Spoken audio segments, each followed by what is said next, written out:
Long after the legendary battles between the gods had faded into myth, Horus did not disappear. Instead, he evolved into something far more powerful, something more enduring. He became the living, breathing force behind every single Egyptian king in ancient Egypt.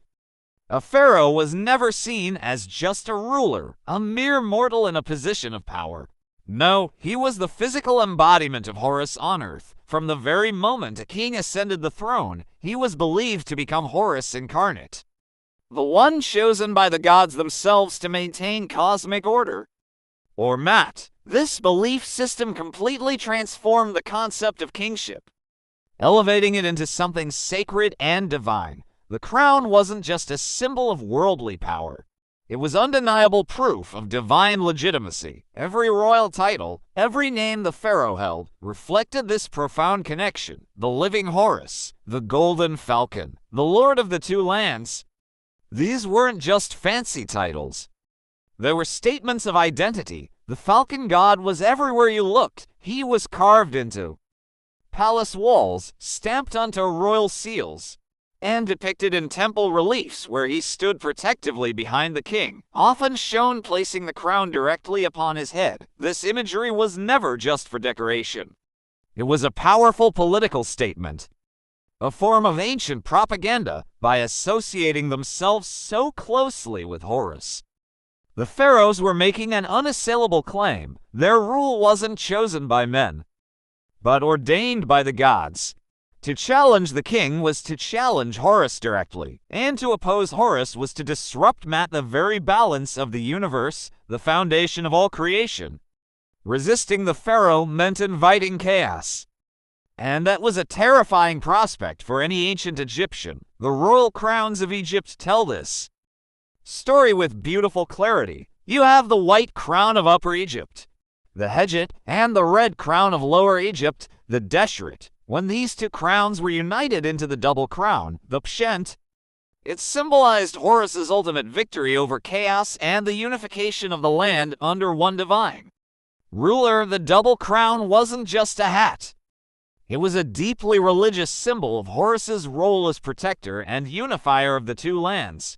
Coronation rituals were elaborate affairs that brought these myths to life. During the ceremony, priests would reenact mythological scenes, and the new king was symbolically transformed into Horus, just as Horus himself once took his rightful place on the throne after defeating his uncle, Set. This wasn't just political theater, this was applied theology. It was the moment a man became a god on earth, reinforcing the divine order for all to see. Then, when a pharaoh died, something truly extraordinary happened. His divine identity shifted. The dead king was no longer Horus.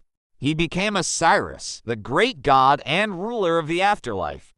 And his successor, the new king, immediately became the new Horus. This eternal cycle perfectly mirrored the myth itself. The father becomes Osiris in death, and the son becomes Horus in life. Death leads to rebirth.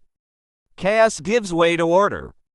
It was one of the most sophisticated and stable religious political systems ever created, ensuring a seamless transfer of power that lasted for millennia. Horus also profoundly shaped how kings were expected to rule in practice. As the god of protection, the pharaoh was tasked with defending Egypt's borders from all external threats. As the god of justice, he was responsible for maintaining law, balance, and fairness throughout the kingdom. And as the god of divine vision, whose all-seeing eye perceived everything, he was expected to possess wisdom and foresight that others did not. This is why so many of Egypt's military victories were credited directly to Horus. Temple walls are covered in scenes showing the falcon god guiding the king's hand in battle, empowering his arm as he smites his enemies. These enemies weren't just defeated in a worldly sense, they were symbolically subdued by divine will, their defeat a restoration of cosmic order. Even the monumental architecture of Egypt reflected Horus's constant presence. Grand statues of falcons often stood guard beside royal thrones.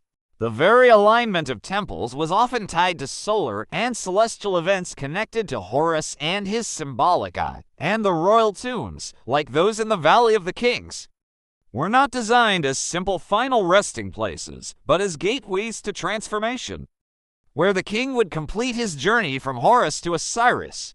Over thousands of years, Horus became more than just a god. He became an idea, an ideal. The idea that true power must be legitimate, not just seized by force. The idea that leadership must be balanced, just, and responsible. The idea that chaos must always be confronted and overcome not with cruelty, but with order and righteousness.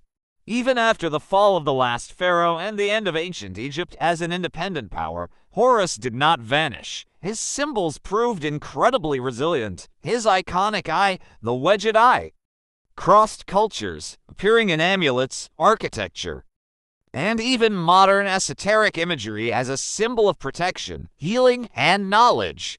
His legacy lived on, a faint but persistent echo, long after the last king ruled the Nile. Horus was never just a character in a mythological story. He was the invisible throne behind every king, the silent, divine authority that gave Egypt's civilization its incredible longevity and stability. And in understanding Horus, we understand why ancient Egypt endured for so long, not through brute force alone, but through the profound power of belief. Thanks for watching. If you found this journey into ancient Egypt's divine kingship fascinating, don't forget to like, subscribe, and hit the notification bell for more stories from the ancient world.